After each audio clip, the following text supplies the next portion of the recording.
الحمد لله رب العالمين وصلى الله على سيدنا محمد وعلى آله وصحبه أجمعين اما بعد، جیسے کہ آپ کو معلوم ہے کہ ہم نے چند دن ہو گئے ہیں کہ وسیلے کے متعلق بات شروع کی ہے،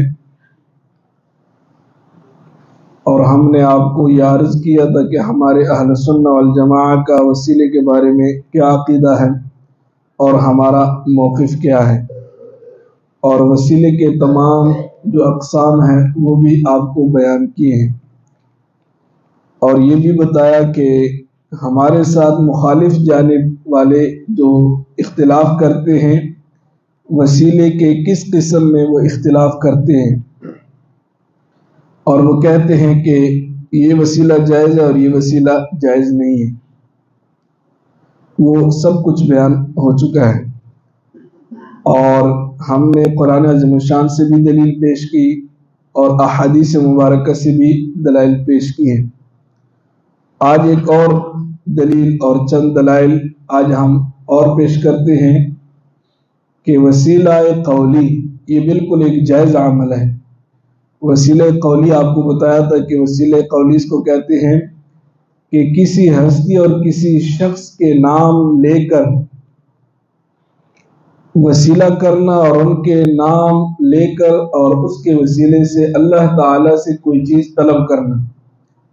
ہم اہل سنہ والجماعہ کی رائے یہ ہے کہ یہ ایک جائز عمل ہے، اچھا عمل ہے اور اللہ کے ہاں مقبول ہے، اور یہ وسیلہ انبیاء نے بھی کیا ہے، صحابہ کرام نے بھی کیا ہے، اور سلف و صالحین تمام علماء اور اچھے لوگوں نے وسیلہ قولی بھی کی ہے، وسیلہ بالاعمال بھی کی ہے۔ اس میں کوئی ایسی بات نہیں ہے جو شرک اور کفر کی ہو۔ مانگتے اور طلب کرتے ہم اللہ سے ہیں، مؤثر حقیقی اللہ ہے، حقیقت میں دینے والا وہ اللہ کی ذات ہے۔ باقی انبیاء اور صلحاء اور اولیاء جو ہے یہ وسیلہ ہے۔ ایک اور حدیث ہے جو سنن دارمی کی ہے، جلد نمبر 3 ہے، صفحہ نمبر 109 پر یہ حدیث کی کتاب ہے۔ اس پر ایک روایت ذکر کرتے ہیں، وہ روایت میں پڑھتا ہوں اور آپ کو اس کا ترجمہ بتاتا ہوں کہ اس میں صحابہ کرام نے اور حضرت عائشہ رضی اللہ تعالیٰ عنہا نے وسیلے کی تعلیم دی ہے، اور وہ حدیث مبارک یہ ہے: قال حدثنا ابو النعمان قال حدثنا سعید بن زید قال حدثنا عمرو بن مالک قال حدثنا ابو الجوزاء اوس بن عبد الله قال قحط اهل المدینہ قحطا شدیدا۔ اوس بن عبد اللہ رضی اللہ تعالیٰ عنہ فرماتے ہیں کہ مدینہ منورہ میں سخت قحط آیا، یعنی بارشیں بند ہو گئی۔ جب بارشیں بند ہو جائے تو گھاس وغیرہ یہ فصلیں نہیں ہوتی، جس کی وجہ سے جانور پھر بھوکے رہتے ہیں اور سارا معاملہ خراب ہو جاتا ہے۔ تو مدینہ منورہ میں قحط آیا سخت۔ فشکوا الی عائشہ، صحابہ کرام نے حضرت عائشہ رضی اللہ تعالیٰ عنہا کو شکایت کی کہ قحط سالی بہت زیادہ ہو چکی ہے، جس کی وجہ سے جانوروں کو نقصان پہنچ رہا ہے، تو ہم کیا کریں؟ فقالت انظروا قبر النبی صلی اللہ علیہ وآلہ وسلم، حضرت عائشہ رضی اللہ تعالیٰ عنہ نے فرمایا کہ حضور علیہ السلام کے قبر انور کی طرف دیکھیں۔ فجعلوا منہ کوا الی السماء، اور حضور علیہ السلام کی قبر انور سے آسمان کی طرف ایک کھڑکی کھول دیں، یعنی آسمان اور بادل کو حضور علیہ السلام کی قبر انور اور روضہ مبارک کی دیدار کروائیں، اور قبر انور کو وسیلہ بنائیں تاکہ اللہ تعالیٰ بارش فرمائے۔ قبر انور کو، تو قبر انور مبارک، روضہ مبارک ایک مخلوق ہے۔ حضرت عائشہ رضی اللہ عنہا تعلیم دے رہی ہے کہ قبر انور آسمان کو دکھائیں، بادلوں کو دکھائیں، تاکہ اللہ تعالیٰ اس قبر انور مبارک،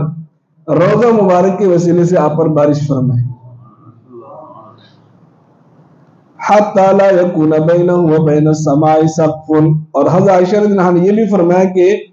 ایک کھڑکی کھول دے آسمان اور قبر انور مبارک کے درمیان کوئی چھت نہ ہو، کوئی حائل نہ ہو۔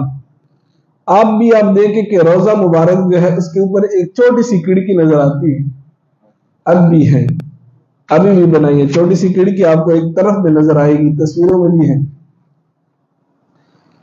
قال ففعلوا فمطرنا مطرا، راوی کہتے ہیں کہ ہم نے ایسا ہی کیا کہ کھڑکی کھول دی ہے، اور جیسے کھڑکی کھول دی ہے تو ہم پر اللہ تعالیٰ نے بارش کی ہے۔ بارش اللہ تعالیٰ نے کی ہے لیکن اس قبر انور کے وسیلے سے، ٹھیک، حتی نبت العشب، یہاں تک کہ گھاس اگ گیا، وسمنت الابل، اور اونٹ موٹے تازے ہو گئے، یعنی جب بارش ہو گئی ہے تو گھاس اگ گیا، اس کو کھانے کی وجہ سے جو اونٹ تھے وہ موٹے تازے ہو گئے۔ حتی تفتقت من الشحم، یہاں تک کہ وہ چربی سے بڑھ گئے اور چربی والے بیماری میں مبتلا ہوئے، یعنی خوب چربی آ گئی جانوروں پر، موٹے تازے ہو گئے۔ فسمی عام الفتق، تو صحابہ کرام نے اور اس وقت کے مسلمانوں نے اس سال کا نام یہی رکھا کہ عام الفتق، یعنی وہ سال کے جس سال جانوروں کو جسم بہت موٹے تازے ہو گئے تھے۔ تو مقصد یہ ہے اس حدیث کو بیان کرنے سے کہ حضرت عائشہ رضی اللہ عنہا نے وسیلے کی تعلیم دی ہے کہ حضور علیہ السلام کی قبر انور مبارک کو بادلوں کو دکھائیں، بادلیں دیکھ لیں گے، آسمان دیکھ لیں گے، اللہ تعالیٰ اس کی برکت سے اور وسیلے سے آپ پر بارش فرمائے۔ اب جب آپ کوئی بھی دلیل مخالف جانب کو دے اپنے کسی بھی مسئلے میں، تو وہابیوں کو اور دیگر جو لوگوں کو جب ان کے رائے کے موافق کوئی حدیث نہ ہو اور کوئی دلیل نہ ہو تو فوراً کہہ دیتے یہ ضعیف ہے۔ مختصر الفاظ یہی ہیں، بس ان کا جواب یہ ضعیف ہے۔ وجہ کوئی نہیں معلوم، بس یہ ضعیف ہے۔ وجہ اس لیے کہ ان کی رائے کی مخالفت ہے، اس لیے ضعیف ہے۔ سب سے بڑی وجہ یہی ہوتی ہے کہ ان کی رائے کی اور ان کے عقیدے کے مخالف جو روایت آئے بس وہ ضعیف ہے۔ تو آپ کو اگر کوئی فوراً کہہ دے کہ یہ ضعیف ہے تو آپ نے گھبرانا نہیں ہے کہ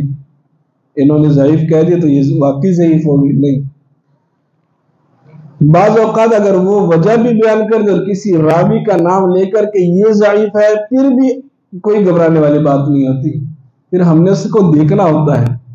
اب اس روایت میں ایک راوی ہے سعید بن زید، ایک راوی ہے جو اس حدیث کو بیان کرنے والے ہیں، تو مخالفین کہتے ہیں کہ سعید بن زید جو ہے یہ ضعیف ہے۔ تو جب ایک راوی ضعیف آ جائے کسی حدیث کی سند میں تو وہ روایت ضعیف ہو جاتی ہے۔ وہ کہتے ہیں کہ اس روایت کے راویوں میں ایک ہے سعید بن زید اور یہ ضعیف ہے، اور اس کو ضعیف جو ہے امام نسائی اور ابو حاتم الرازی نے قرار دیے ہیں۔ امام نسائی اور ابو حاتم الرازی نے کہا ہے کہ یہ راوی ضعیف ہے سعید بن زید۔ اب ہر چیز کے اپنے اپنے اصول ہیں، ہم جواب یہ دیتے ہیں کہ سعید بن زید کہ جس کے بارے میں امام نسائی رحمہ اللہ اور ابو حاتم الرازی نے کہا کہ یہ ضعیف ہے، اب ہم نے دیکھنا ہے کہ امام نسائی رحمہ اللہ نے اور ابو حاتم الرازی نے کیوں ضعیف قرار دیا ہے۔ وجہ انہیں کوئی علت بیان کرنی ضروری ہے، اور یہ اصول ہے اور طریقہ ہے ہمارے علماء کے نزدیک کہ جو بھی صاحب جرح کسی راوی کے بارے میں کہے کہ یہ ضعیف ہے اور کوئی وجہ نہ بیان کرے، یہ جرح غیر مفسرہ ہے۔ جرح غیر مفسرہ یعنی اس نے تفصیل ہمیں نہیں بتائی کہ یہ کیوں ضعیف ہے، اس کا حافظہ کمزور ہے، سیء الحفظ ہے، ان کی روایات شاذ ہیں، یا یہ جھوٹ بولتا تھا، یہ کیا وجہ ہے کہ جس کی وجہ سے ان کو ضعیف قرار دیے۔ تو امام نسائی رحمہ اللہ یا ابو حاتم الرازی نے سعید بن زید کو کیوں ضعیف قرار دیا ہے، انہوں نے وجہ کوئی نہیں بیان کی۔ تو جب کوئی جرح غیر مفسرہ ہو تو وہ قبول نہیں کی جاتی۔ اگر کسی نے اس پر جرح کی ہے تو انہوں نے وجہ نہیں بیان کی تو اس کی جرح قبول نہیں ہے، ان کے ضعیف کہنے سے ضعیف نہیں ہوگا یہ بندہ، کیونکہ وجہ نہیں بیان کی، وجہ بیان کرنا ضروری ہے۔ اور سعید بن زید کے بارے میں جرح جو ہے وہ جرح غیر مفسرہ ہے، اور اس کے ساتھ ساتھ باقی ائمہ جو بڑے بڑے امام ہیں انہوں نے ان کی توثیق کی ہے سعید بن زید کی، یہ ثقہ راوی ہے، ثقہ راوی یعنی معتمد راوی ہے، حافظ ہیں، یہ سچے ہیں، ان کے بارے میں ایسی روایت بھی ہیں، جیسے کہ ابن حجر رحمہ اللہ فرماتے ہیں سعید بن زید رضی اللہ عنہ کے بارے میں، یعنی اسی راوی کے بارے میں جن کے بارے میں یہ مخالف لوگ کہتے ہیں یہ ضعیف ہے، اور ابن حجر رحمہ اللہ فرماتے ہیں کہ سعید بن زید جو ہے یہ صدوق ہے، سچے ہیں۔ یحییٰ ابن معین فرماتے ہیں کہ ثقہ ہے۔ امام احمد ابن حنبل رحمہ اللہ فرماتے ہیں لا بأس بہ، اس میں کوئی بات نہیں ہے، بالکل ٹھیک ٹھاک ہے۔ اور امام بخاری رحمہ اللہ فرماتے ہیں صدوق حافظ، سعید ابن زید صادق بھی ہے، سچے بھی ہیں، اور حافظ الحدیث بھی ہے۔ اور ابن سعد فرماتے ہیں یہ ثقہ ہے، امام عجلی فرماتے ہیں ثقہ ہے، امام ابو زرعہ فرماتے ہیں کہ یہ ثقہ ہے، امام ابو جعفر فرماتے ہیں ثقہ ہے، اور ابن عدی فرماتے ہیں لیس لسعید ابن زید حدیث منکر، سعید ابن زید کے لیے کوئی ایسی روایت نہیں ہے جو منکر ہو، تفرد بھی، اور انہوں نے اس میں تفرد اختیار کیا ہو، جس میں وہ کوئی بھی ایسی حدیث اس کے لیے نہیں ہے کہ جس میں وہ اکیلا ہو۔ یعنی اتنے ائمہ سعید ابن زید کے بارے میں فرماتے ہیں کہ سچے ہیں، حافظ ہیں، اور جو ہے کوئی بات نہیں ہے اس میں، ان کی توثیق کر رہے ہیں۔ تو ایک دو صاحب الجرح کی وجہ سے وہ ایک بندہ ضعیف نہیں ہو جاتا، اور جبکہ وہ جرح بھی غیر مفسر ہو، یعنی اس کی کوئی تفسیر نہ ہو، ٹھیک ہے نا۔ ایسے اگر آپ یہ کتابیں اٹھائیں، کسی بھی راوی کے بارے میں دیکھیں، کسی نہ کسی نے کوئی بات کی ہوگی، لیکن اس کے دیکھنا ہوتا ہے کہ انہوں نے یہ بات کی کس بنیاد پر کی ہے، پھر اس کے بعد اس کو ماننا ہے یا نہیں، وہ پھر علیحدہ بات ہے۔ یہ جتنے بھی اقوال میں نے ذکر کی ہیں سعید بن زید کے بارے میں، یہ سب تہذیب التہذیب جلد نمبر 4 صفحہ نمبر 29 پر یہ ذکر ہے سعید بن زید کے بارے میں۔ یہ ایک مسئلے کے بارے میں ایک دلیل یہ ہوئی۔